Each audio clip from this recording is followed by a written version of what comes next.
లిమిట్స్లో ఈ traffic regulation గురించి మానిటర్ చేయడానికి స్వయంగా రావడం జరిగింది. సో టౌన్ లిమిట్స్లో కొన్ని కొత్త కెమెరాస్ ఏర్పాటు చేయడం జరిగింది. సో మనకు ఆటోమేటిక్గా మనకు వైలేషన్స్ క్యాప్చర్ చేసే కెమెరాస్ కూడా ఏర్పాటు చేసినాం. దాని ద్వారా ఆటోమేటికల్గా మన కంట్రోల్ రూమ్ నుంచి కామారెడ్డి కంట్రోల్ రూమ్ నుంచి కూడా వైలేషన్ సిగ్నల్ జంపింగ్ కానీ వితౌట్ హెల్మెట్ కానీ వాళ్ళకు మెసేజ్ చలాన్ జనరేట్ అవుతుంది.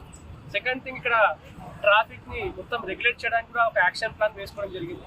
సో ఇప్పుడు ఇనీషియల్గా ఇప్పుడు ఒక 6 సిబ్బందితో కూడా ట్రాఫిక్ వింగ్ ఒకటి స్టార్ట్ చేసినాము.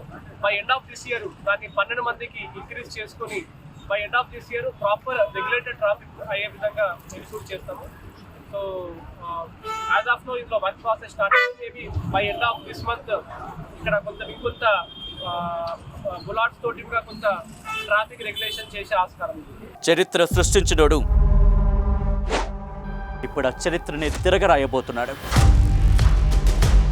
అబద్ధాల గోడల్ని బద్దలు కొట్టి నిజాలను రాగా మీ ముందుంచబోతున్నాడు. నిజమైన వార్తల కోసం వెంటనే డౌన్లోడ్ చేసుకోండి రా యాప్ని.